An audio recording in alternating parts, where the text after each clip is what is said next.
Hey guys, and welcome back to the layout.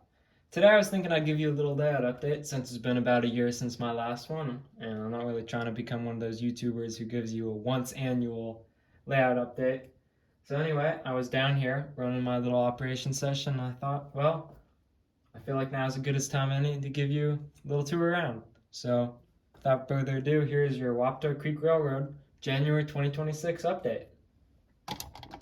So starting off in the yard down here at one end of the layout, we're going to move from this end out to the other end of the line. We have two real main changes in this area. For one, all of the ground here or most of the ground here I should say, has been painted over with this brown base coat, kind of earth color, dirt.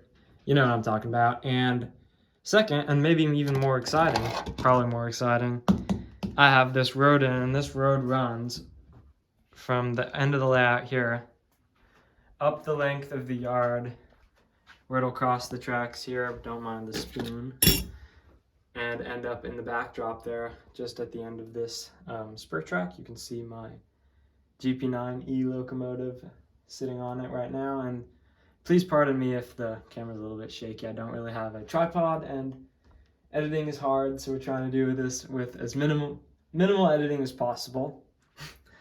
Also, down here at this end, there's two other things I want to spotlight too. For one is this little industry. As you can see, I have both of my grain bins built at this point, and those will be painted sometime in the future. I have this little building here. This is it's a Walther's kit. It's pretty generic, and it's sort of, I believe it's marketed as a brickworks or some kind of warehouse. It comes with these little also these little like things that I don't know what you'd call them, but it sort of is like a little deck out there. You can imagine that kind of connecting the building to maybe where you would spot a boxcar to load out into the boxcar from. But yeah, you guys get the idea. Anyway, I have this. I was thinking originally that this might be its own freestanding industry, but I kind of am thinking I like it how it sort of matches with this corrugated texture of these grain bins, and I think they look good together as a cohesive unit, like maybe some warehousing here for some smaller goods and then bulk section. Okay guys, welcome back. I had a little diversion there, and it's about 2 days later now. You can probably tell it's a little different from the lighting, but I guess I will be doing a little editing now. But I also wanted in this space and layout to talk about this locomotive right here. This is a really nice model that I picked up about a year ago at a train show. It's an Intermountain, I believe it's an F7, and I just picked it up because honestly it was a great deal, and this model is just so nice. Like you can see, this is almost a 20-year-old model, by the way. This is, I looked up the Intermountain product launch history after I bought this, and this came out I think sometime around the mid-2000s, mid-aughts. So just look at this, look at the detail on that thing. This like the grills, got the little lift rings and stuff, and this just honestly like also runs beautiful on DC. It doesn't have DCC in it, but it is DCC ready. It has an 8-pin plug in here and a nice little place for a speaker in the back. You can kind of see the open space in there, and this is probably a future project. I'll maybe convert it to DCC silent, maybe DCC sound in the future if the like want comes up. But honestly, this is just a really cool model I wanted to have. I think it looks cool. It's kind of adds a little bit of a story. Stuff's back here on this spur. Historical equipment. Maybe it's owned by a railway museum. Maybe it's was planned to use it on some kind of tourist train that hasn't quite materialized yet, but I think it adds a little cool detail on the layout right now, and it's a pretty nice thing to have in the collection. Anyway, moving on here, let's talk about the road. Just make this quick here. This is not, obviously it's not finished yet, but this is just Walther's smooth it over, just laid directly on the pink foam insulation board here. I picked up the Walther's paving tape to make this, which is just kind of this tape that you lay on either side here, and then you spread the smooth it between the two lines, and kind of gets you that correct height. But you could definitely find something else, probably for cheaper, if you were so inclined. You could probably use a strip of styrene, maybe glued down temporarily along there or something. So anyway, moving on. It's just stuff all over here. We have my GP9E still sitting here on the house track. Really nothing's changed with that guy. Over here, and I guess this is turning into kind of a layout tour, I wanted to spotlight this. As you can see, this is a cutout into the layout surface itself. I have this just big piece of foam kind of supporting the track there that I cut out of here, but eventually the plan for this is going to be a low, kind of long and slightly curving trestle, wooden trestle, sort of as is common in my modeling area, Western Oregon, and especially on branch lines for that like this. I'll probably take this on when I have a little bit more modeling skill, scratch building skill under my belt. Maybe I've done some wood stuff before in the past, but I'm excited about this scene. This is probably going to end up being kind of a signature scene on the layout. Anyway, moving on over here, you can see we have some scenery and even some ballasting down along here. Honestly, for a first attempt, I think this looks pretty good. You can see I just have tools pretty much everywhere. And a little bit of vegetation even over here. Just trying to get the camera to focus on that. Oh yeah. The only real problems I have here, as you can see, there is quite a bit of ballast stuck to the rails here, which is a bit annoying, but honestly, I will say it looked better in person than it does on camera. Anyway, moving on over here, we have another road. This one was constructed the same way as the last one in the yard. I'll just smooth it with the paving tape. You can see I have it laid over the rails here with some grooves cut out, and actually I'm surprised how well and easy it was to get trains to reliably operate over this. Moving on over here, you can see more ballasting around here, and our first real major industry on the layout, which is this warehouse that I've been working on. It's 100% scratch built. It's all evergreen styrene plastics.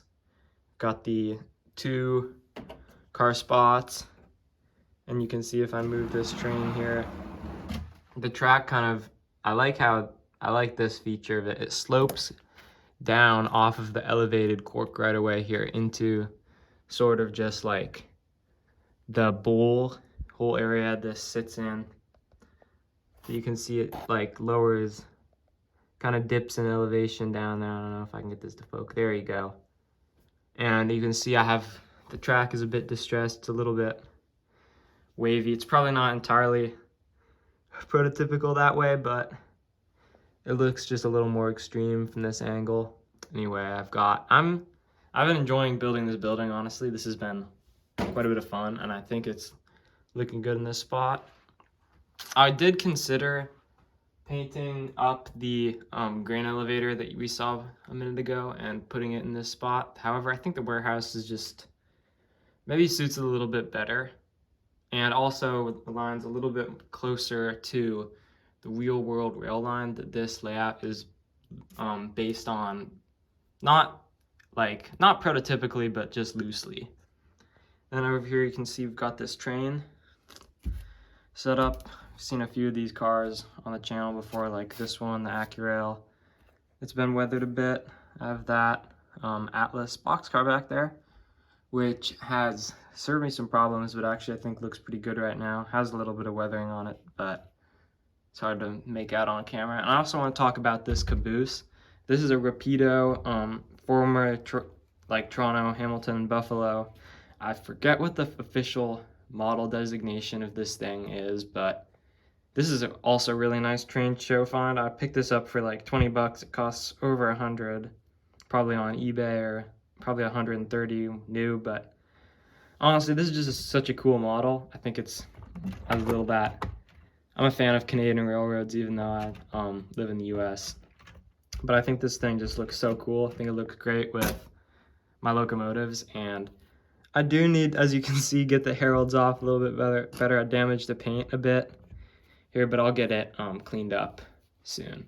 probably eventually, I don't know. And you can see I have more scenery materials out. And then coming into the main industrial kind of area at the end of the line here, you can see I have the nondescript shed over there, just looking nondescript, I guess. And you can see in this area I have pretty much, I was just actually adjusting this track and this track. You can see they're not glued in at the moment. And just to, this track, at least, well, this track back here used to kind of sweep around. You can see the place where it's not painted, and honestly that wasn't doing much for me, so now it kind of parallels the main line here and then sweeps out, also kind of reflecting back on a place at the end of that rail line I was talking about. This area is actually, the track plan is inspired somewhat, or quite a bit by, actually, the Whole Oaks Lumber Mill in Dawson, Oregon. If you want to go look that up, it's really cool. Definitely kind of a good little internet rabbit hole to go down for an afternoon. But if you know what I'm talking about there, or if you want to go look that up, you'll see you'll see the vision, I guess, behind this area. But anyway, as you can see here, the real update in this area is also more paint down, a little bit of dirt down over here. I think you guys have seen this section with scenery before. A little bit of ballast over here. I have the ties painted. And, oh, another thing, I built this little loader conveyor belt thing. The hopper at the bottom carries stuff into a car. This could be used to load probably pretty much anything from wood chips to gravel, some machine like this in the real world. But I had this fun with this little scratch build project, really just